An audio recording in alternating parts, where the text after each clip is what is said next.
Halo penonton setia alur cerita dimanapun berada.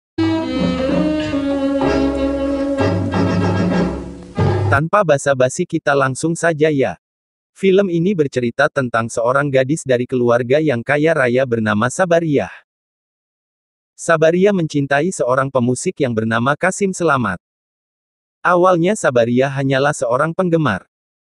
Karena pada zaman dahulu pemusik hanya bisa didengarkan lewat radio, maka Sabariyah sangat penasaran seperti apa sosok Qasim Selamat ini.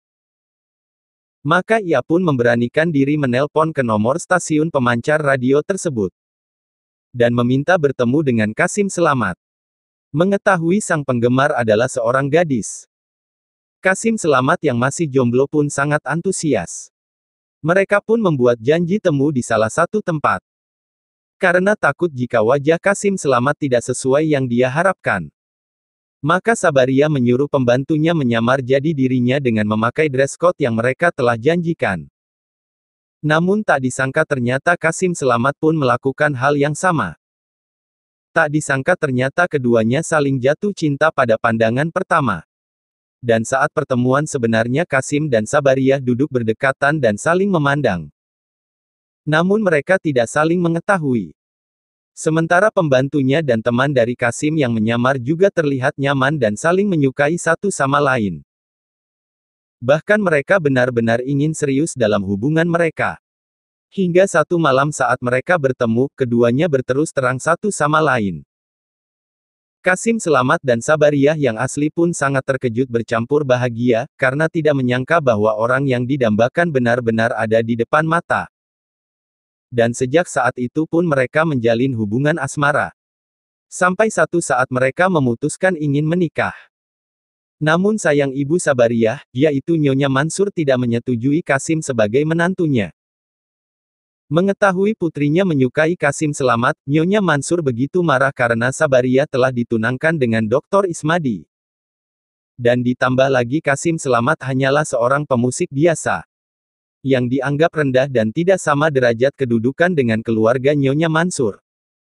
Namun bagaimanapun Sabariyah terlalu mencintai Qasim Selamat dan tetap menikah dengan Qasim Selamat. Akhirnya Sabariyah diusir dari rumah oleh Nyonya Mansur. Qasim Selamat dan Sabariyah pun berpindah dari Singapura ke Pulau Pinang untuk memulai hidup baru. Pada awalnya mereka tinggal di hotel. Namun lama-kelamaan persediaan uang mereka tentu saja semakin menipis. Dikarenakan Qasim Selamat yang tidak kunjung memiliki pekerjaan. Sebab Sabariyah tidak mengizinkan Qasim Selamat bekerja sebagai pemusik, sebab itulah salah satu alasan ibunya tidak menerima Qasim. Sabariyah masih berharap ibunya memaafkan mereka. Hingga mereka terpaksa harus pindah dari hotel dan hanya menyewa sebuah kamar di rumah Tuan Ali.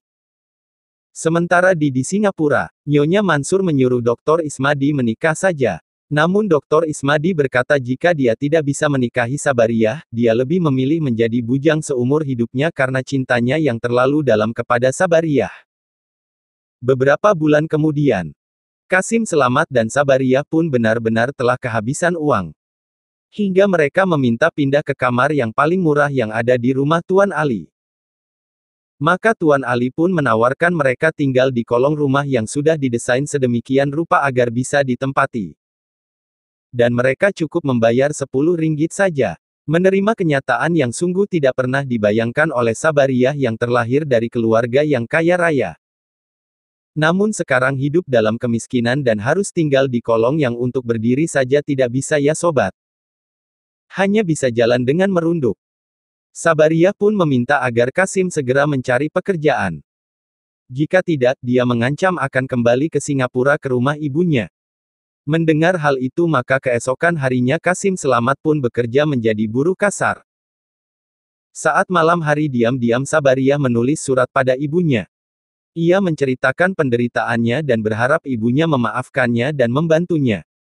Mendapatkan surat dari Sabariyah, ibunya pun bergegas langsung menjemput putrinya yang saat itu sedang mengandung. Nyonya Mansur datang ke Pulau Pinang untuk membawa Sabariyah pulang ke Singapura karena tidak sanggup melihat penderitaan anaknya yang hidup serba kekurangan. Karena Qasim Selamat juga kini hanya bekerja sebagai buruh kasar. Saat kembali dari pekerjaan, Kasim Selamat pun dibuat kaget dengan keberadaan ibu mertuanya. Ditambah lagi dengan permintaan Nyonya Mansur yang ingin membawa Sabariyah dengan alasan ia ingin merawat Sabariyah dan calon cucunya. Kasim Selamat pun tak bisa menolak. Terlebih mertuanya itu berjanji akan kembali mengantarkan anak dan istrinya kelak. Namun ternyata setelah Sabariyah melahirkan, Nyonya Mansur menghantar telegram palsu kepada Kasim Selamat yang menyatakan Sabariyah telah meninggal dunia. Karena terlalu sedih kehilangan Sabariyah, Kasim Selamat menangis siang dan malam sehingga matanya tidak dapat lagi melihat dan akhirnya menjadi buta. Ia benar-benar telah kehilangan semangat hidupnya. Sementara itu Nyonya Mansur terus saja menghasut Sabariyah dengan mengatakan bahwa Kasim Selamat tidak memperdulikannya dan anaknya, dan menyuruh Sabariyah untuk mengurus surat perceraian. Tak hanya itu, Nyonya Mansur juga membohongi Sabariyah. Ia memberitahu Sabariyah bahwa Kasim Selamat mendapat kemalangan dan meninggal dunia. Akhirnya Sabariyah pun setuju dinikahkan dengan Dr. Ismadi. Karena buta dan tidak bisa lagi melakukan apa-apa, Tuan Ali pun tidak lagi meminta sewa kamar kolong itu pada Kasim hingga ada penghuni yang kelak ingin menempatinya. Dan satu saat, Kasim Selamat pun terpaksa diusir oleh Tuan Ali setelah 2 tahun.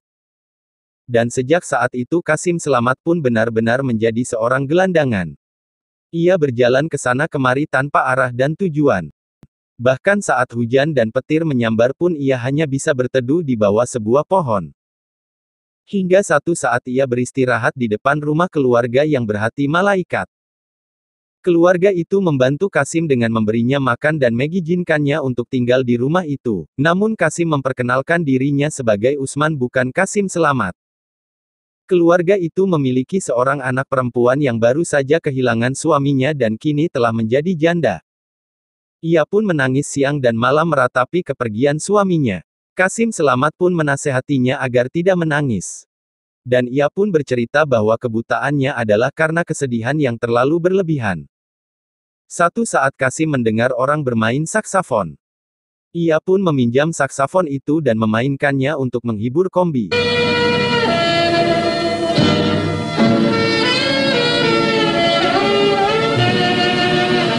Dan tentu saja seisi ruangan itu kaget sebab suara saksafon itu sangat persis dengan suara saksafon Kasim Selamat yang sangat mereka idolakan. Seorang lelaki bernama Mamak Maidin yang mendengar suara saksafon itu pun sangat penasaran dan ingin melihat siapakah yang memainkannya. Saat melihat, ia menyebut bahwa yang di hadapan semua orang tersebut adalah Kasim Selamat yang terkenal itu. Mamak Maidin pun meminta Kasim Selamat kembali menjadi pemusik. Kasim Selamat bersedia dengan syarat agar ia diperkenalkan sebagai Usman, bukan Kasim Selamat. Akhirnya mereka pun mengadakan pertunjukan di berbagai wilayah dan tempat.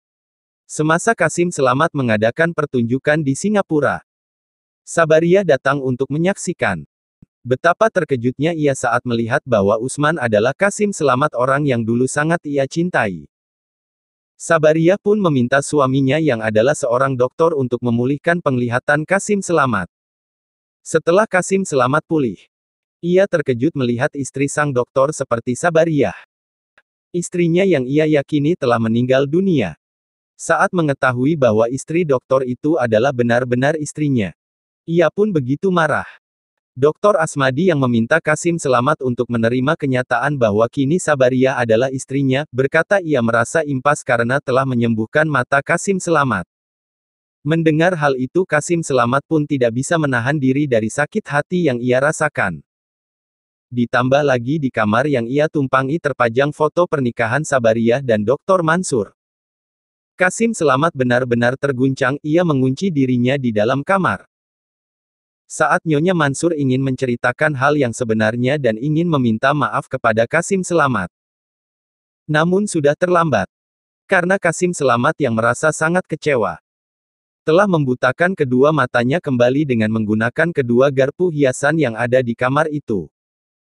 Kombi yang sudah memiliki ikatan batin dengan Kasim Selamat pun merasa ada yang tidak beres, ia dan ibunya pun bergegas melihat Kasim. Dan betapa sedihnya ia melihat kenyataan di depannya. Ia dan ibunya membawa Kasim Selamat yang benar-benar kini telah buta. Demikianlah alur cerita kita kali ini ya sobat, semoga kalian terhibur. Sampai jumpa di konten berikutnya, wassalam.